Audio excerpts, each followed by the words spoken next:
Hello, I am Xarkun and this is World of Warships Legends. Today we're going to talk about the new British aircraft carriers with gameplay from the Tier 7 British CV, HMS Implacable. And I want to start off with a few clips of me dropping the Implacable's high explosive bombs on destroyers. The first thing you want to know about the high explosive bombs on the Implacable is that their alpha strike and penetration are, in a word, trash. And you saw that 40 damage drop against this, I think it's a Shiratsuyu. The second drop is quite a bit better, for about 3k or so. And this drop here, later in that very same game, against another enemy destroyer, coming in from not the ideal angle, sideways on, we still get a number of bombs to hit this destroyer, and we go from 29,000 damage to 33,000 damage. So these bombs can be effective against destroyers, and continual campaigns of harassment against them will result in them going down in one way or another. You know, they'll be continued to be spotted by your planes if they're in the air, and they'll continue to take damage from your bombs. Maybe not a lot of damage. I think the Lexington is by far better at doing this kind of thing with its very high alpha HE bombs, but this is sort of the way things look against destroyers in the Implacable, and probably generally in the British aircraft carriers. But this game, here's the results screen, not a very high damage game, very high XP game though, and that comes down to the focus on the enemy destroyers. And that's one thing to keep in mind with these British aircraft carriers, is that I feel like sometimes it can be difficult to rack up the big damage numbers. Now, these carriers are pretty easy to understand. We're transitioning into the main feature now, and this main feature really shows off what these aircraft carriers are about. So let's talk about their ordnance types, the torpedo bombers and the high explosive bombers. Both of these things have, on paper, pretty trash statistics. The alpha strikes on both the torpedoes and the high explosive bombs, as I said earlier, are, in a word, trash. The torpedoes don't hit very hard at all. You drop 2 of them per strike, and they travel at, I think, the slowest speed of any torpedoes in the game at this tier. I think it's below 50 knots. It's somewhere in the 40 knot range. I'm quoting these stats from memory, just keep in mind. But anyway, they're very, very slow, and they don't hit very hard. They hit like pillows, let's just say. On the other hand, they have this unique sort of gimmick to them, where if you get the reticule on target and completely closed, the torps actually get closer and closer together as they travel through the water, in contrast to, I think, all the other torpedoes in this game, which, when they travel a distance through the water, get further and further apart. And that makes them somewhat easier to pinpoint on bigger ships like battleships. And of course, you can see they are capable of getting floodings, but when both of them hit, the damage itself is not terribly impressive. And that's the same story again with the high explosive bombs. I believe their alpha strike is like 5k, and that's compared to the Lexingtons, which I think is 10k or more, and even the Shokakus, which is, I think, around 9k. So very anemic numbers on the alpha strike. The penetration doesn't seem to be very good either. Like, I'm pretty sure these bombs don't penetrate 32 millimeters of armor. Maybe they do, but the penetration's not good. The fire chance, I think, is around 33%. And as you've seen, while 33% might not sound like an amazing amount compared to the Lexingtons or Shokaku's fire chances, which I think are in excess of 40% at least on both of them, the fire chance on these bombs is something like 33%. But as you can see when we drop on this Poltava down here, It drops a lot of bombs, like a ton of them. I can't even count how many there are. Frankly, I'm not sure. I think I'd estimate it's at least 10, maybe more. So if you drop these bombs on, a big target like a battleship, or even not so big of a target like a cruiser, and you hit a number of them, you're probably going to get fires. The torpedoes, I should note, don't seem to cause flooding as often as the bombs cause fire, but basically you have trash alpha strikes on the torpedoes and the bombs. So your goal is to, as they say, stack dots, or damage over time. Basically, you want to cause the flood, or light the fire. You want the enemy to burn their damage control, and then you want to return for a follow-up. Light another fire, cause another flood, damage over time. You're not going to be relying on any kind of outrageous alpha strikes. If you've played the Lexington, you know that those dive bombers can hit a battleship for 15, 20k easily. And even the torpedoes can do a fair amount of damage, at least, 10k a drop if you hit enough of them on target, right? And it's the same story with the Shokaku, whose torpedoes can easily do 10 to 15k if you land all of them on a battleship that, doesn't have the best torpedo damage reduction. And likewise, even though it only drops 4 high explosive bombs, the bombs, as long as they penetrate on the Shokaku, can hit for, a decent amount of damage.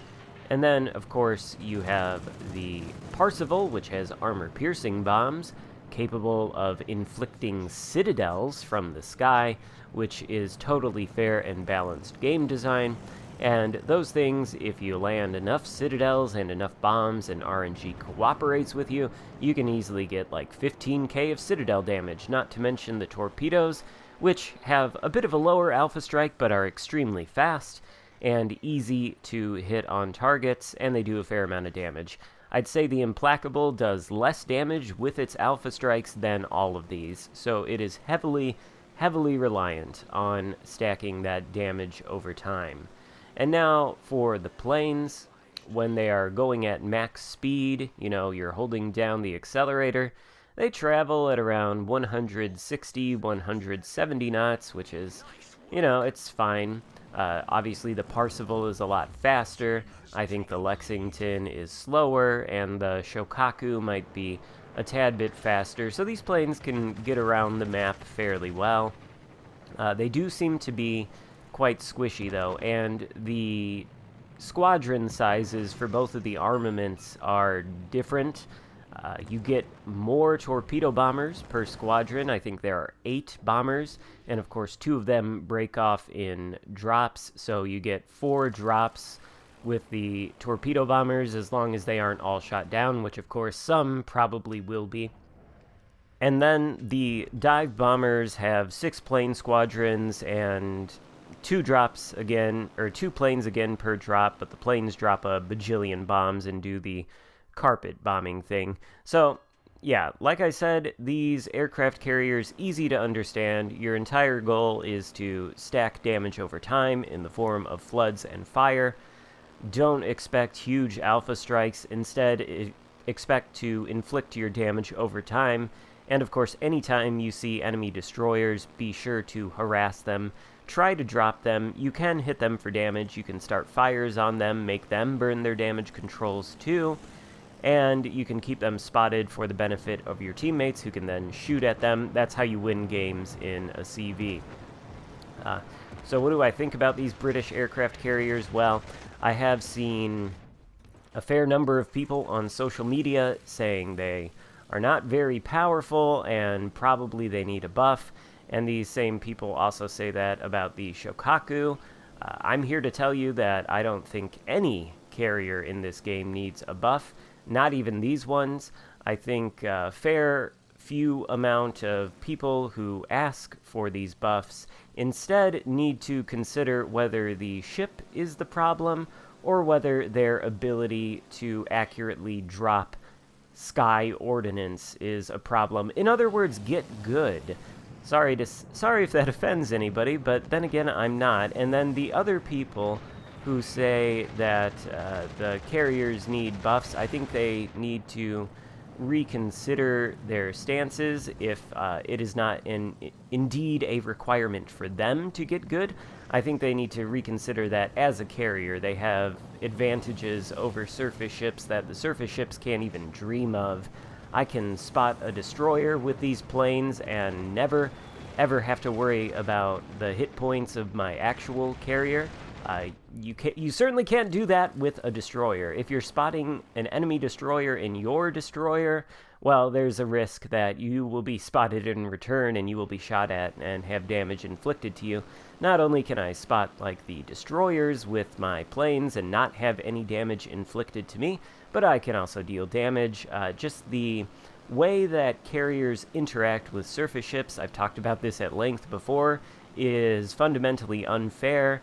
And I think that fundamental unfairness sort of disqualifies these carriers from needing to receive any real buffs. And I think the solution is, if you get a bunch of low damage games with these carriers and you think they need to be buffed, well, keep practicing. You'll eventually get a high damage game. If you want a higher damage game, you want matchmaking kind of like this, with a bunch of battleships and cruisers that you can just drop over and over.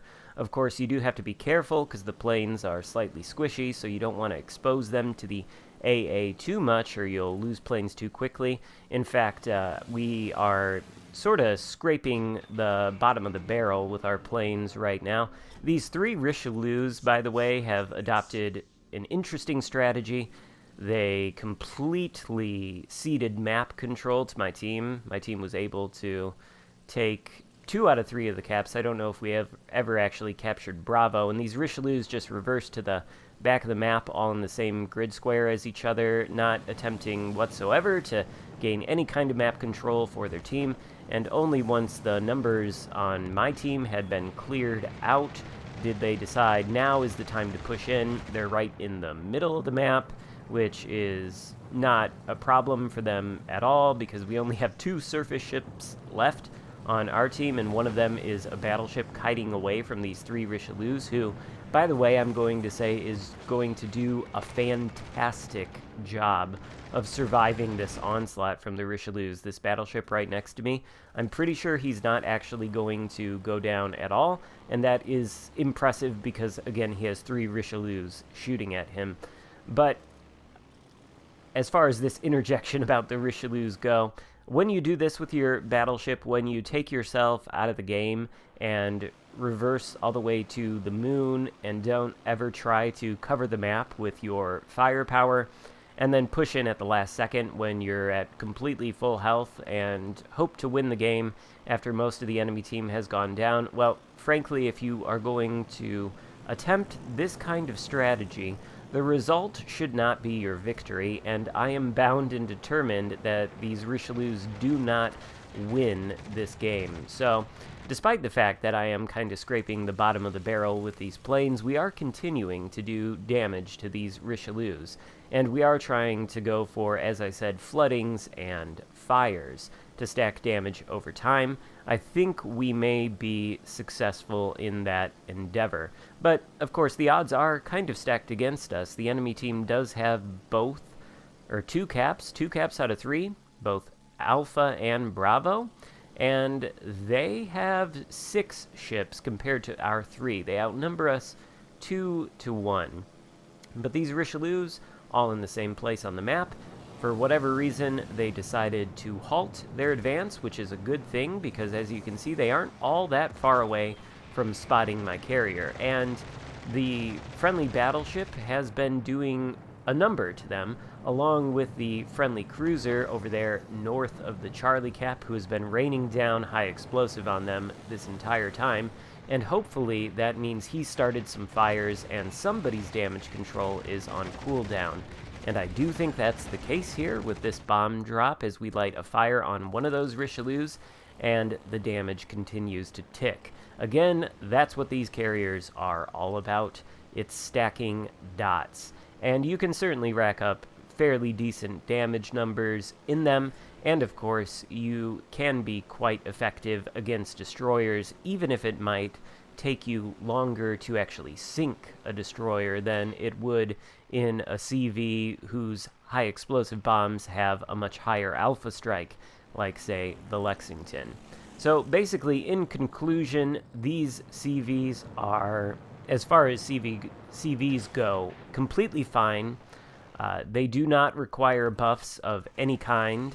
Instead, I suggest the people who think they do practice with these CVs a little bit more, try to buff their own skills, because frankly, this particular line of CVs is quite easy to understand in its role and purpose, and in the way that it does damage. All you have to do is look at the stats on the bombers and the torpedo bombers, and see that the alpha strikes are trash, and notice when you drop the bombs, at least, that there are a crap ton of them and they start a lot of fires. Ergo, your goal in these carriers is to start fires. And floods, if you can do it. That Richelieu gets another fire on him, and I believe he has already used his damage control as well, which means that fire is lethal. So we're going to finish this game with 100,000 damage on the dot, and thanks to my team's early map control, we still enjoy a points lead after sinking, or at least contributing to sinking, 2 of those Richelieus, which was a big point swing in our favor. So we are going to end up winning the game. And just a reminder to battleship players out there, there is a fine line between sailing to the back of the map and being on the moon, and taking up a position where you can exert map control but also keep yourself safe. See my last video on the Yamato for an example of that. Anyway, I hope you enjoyed this talk on the British aircraft carriers. Be sure to let me know what you think in the comments. Thank you so much for watching, and I will see you next time. Goodbye.